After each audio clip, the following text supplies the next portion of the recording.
des touristes en particulier. Bon, certains viennent de la Gambie voisine. Allez, Malo, à Béné.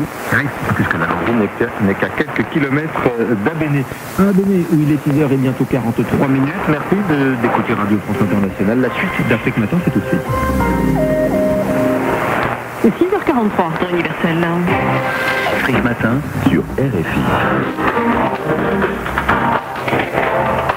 Et dans quelques minutes, nous serons en Ouganda. Développer les énergies renouvelables, c'est une priorité à Kampala où la pollution aux particules fines est un véritable fléau.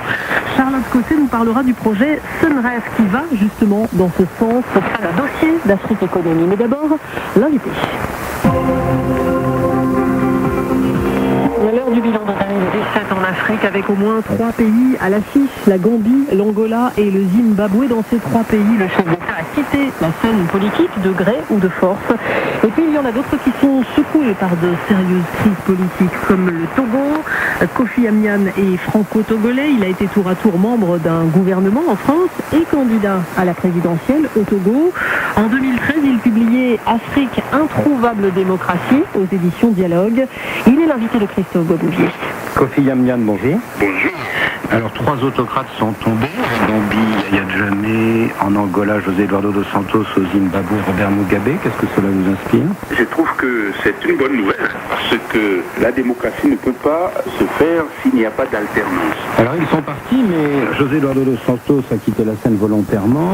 Tandis que Robert Mugabe a été renversé par l'armée. Est-ce que cela ne vous laisse pas un petit goût d'inachevé? Si, bien sûr. Ce que je souhaite vraiment pour l'Afrique, c'est que les alternances arrivent par la voie du peuple. Les renversements par les coups d'État, comme ça s'est passé au Zimbabwe, ce n'est pas souhaitable pour l'Afrique. Il est temps que ça s'arrête. Mais n'y a-t-il pas des coups d'État salutaires, comme au Niger en 2010 contre Tantan Amadou et cette année au Zimbabwe contre Robert Mugabe? Mais ce n'est jamais bien que ce soit par la violence que ces choses-là arrivent. Je crois que même si la fin est bonne pour les peuples, la fin ne doit jamais justifier les moyens. Et donc, il y a un goût d'inachevé, c'est vrai. J'aurais préféré que ce soit le peuple qui s'exprime. Comme au Burkina Faso en 2000. Voilà. Comme au Burkina Faso, comme j'espère, il se prépare au Togo. Alors au Togo, depuis août dernier, le peuple gronde, mais ce n'est pas la première fois, et à chaque fois, le régime fait le gros dos en attendant que ça se passe. Est-ce que vous ne pensez pas que le même scénario risque de se reproduire? Je crois réellement que cette fois-ci, les choses ont bougé. Ça ne se passe plus de la même façon, parce qu'on pourrait noter que jusqu'à présent,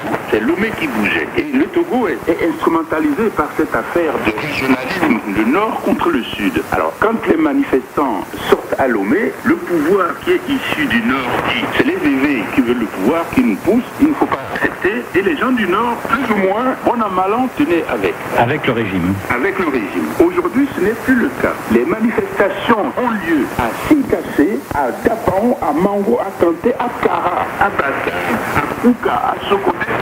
Ce n'est plus seulement les seuls gens du Sud, ce n'est plus seulement les évêques qui manifestent. Aujourd'hui, toutes les ethnies au Togo manifestent. Ça veut dire que vraiment, la marmite est pleine. Il y a un mois sur RFI, le président français Emmanuel Macron a déclaré qu'il souhaitait pour le Togo un cadre électoral dans lequel les oppositions puissent s'exprimer avec un scrutin contrôlé, vérifié et sincère. Est-ce que c'est une parole en l'air, une fois de plus, ou est-ce que cela vous paraît important? C'est une parole importante.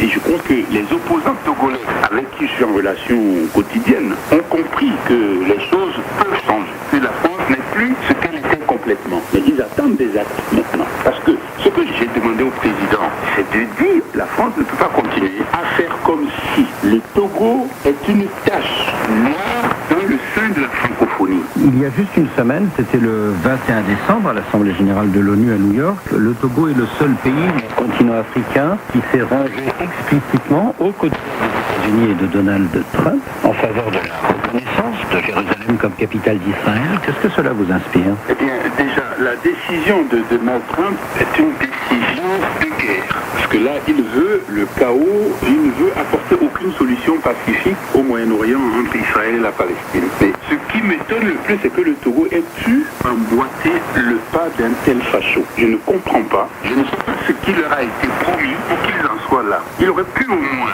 le président du Togo, consulter ses pairs. C'est lui le président de la CEDEAO. Il aurait pu consulter ses pairs pour qu'ils prennent tous la même position. C'est incompréhensible ce qu'il a fait. Kofi Yamyan, merci. Kofi Yamyan, auteur de Afrique, introuvable démocratie. Au micro de Christophe Boisbouvier, l'entretien est à retrouver sur RFI.fr. Il est 7h48 à la une de l'actualité. Kaboul, une attaque suicide ce matin contre une agence de presse, nous dit notre correspondante sur place, Sonia Ghezali. Il y a, selon le ministère afghan de la Santé, 4 morts et 6 blessés.